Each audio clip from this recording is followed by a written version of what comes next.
Attitude ng babae na gustong-gusto ng lalaki. Alam mo bang may ugali ang lalaking hinahanap? Hindi lang ito tungkol sa ganda o katawan. Minsan, personality ang mas nakakakapit sa puso niya. Paano mo siya mapapahabol ng kusa at totoo? Mag-subscribe at i-follow para malaman mo ang sikreto. Tip 1. Pagiging masayahin. Mas gusto ng lalaki ang babaeng laging masaya. Halimbawa, kahit umulan, tatawa ka at mag-e-enjoy. Positive energy mo ang dahilan bakit gusto ka. Nakakahawa ang saya mo sa mga tao. Magaan kang kasama at hindi ka nakaka-stress. Mas pipiliin ka niya kaysa sa negatibo. Tip 2. Confident. Babaeng confident ay alam ang halaga ng sarili. Halimbawa, taas noo kang nakikipag-usap sa kahit sino. Hindi ka nahihiya sa mga bagong tao. Confidence mo ay nagdadala ng natural na charm.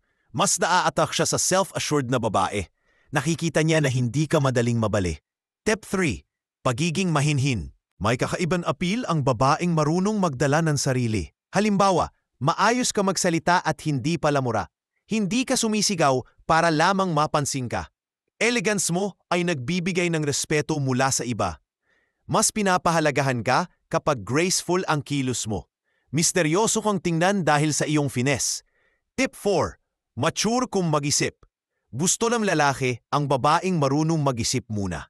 Halimbawa, kalmado ka kahit may problema sa paligid. Hindi ka agad nagpapadala sa matinding emosyon. Maturity mo ay nagpapalalim sa inyong relasyon. Marunong kang umintindi kahit mahirap ang sitwasyon. Nakikita niya ang stability na hatid mo. Tip 5. Maalaga. Na-appreciate niya ang babaeng may malasakit at concern palagi. Halimbawa, tinatanong mo kung kumain na ba siya. Ginagawa mo ito kahit hindi siya humihingi. Small gestures mo ang nagpapasaya ng kanyang araw. Alaga mo ay nagpaparamdam ng tunay na halaga. Mas gugustuhin kanyang alagaan pabalik. Tip 6. Pagiging matalino. Nakaka-attract ang babaeng may alam sa maraming bagay. Halimbawa, kaya mong mag-share ng interesting life lessons. Kaya mong makipag-usap sa iba't ibang topic. Wisdom mo ay nagpapalalim sa inyong koneksyon. Hindi boring ang usapan kapag ikaw ang kasama. Nai-inspire siya sa katalinuhan at pagiging witty mo. Tip 7. Maayos, maganda at malinis manamit.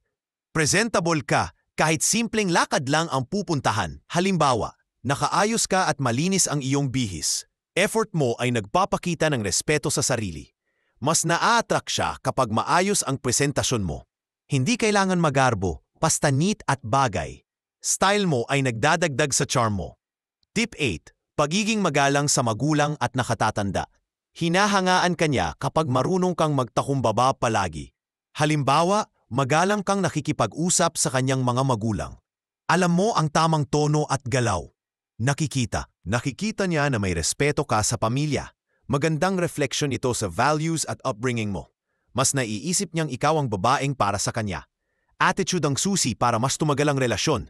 Hindi mo kailangang magpanggap para mahalin ka niya. Maging totoo ka at panindigan ang iyong values. Kapag may tamang ugali, ikaw ang hahanapin. Mag-subscribe at i-follow para sa dagdag love tips. Alamin pa ang sekreto para siya maghabol sa'yo.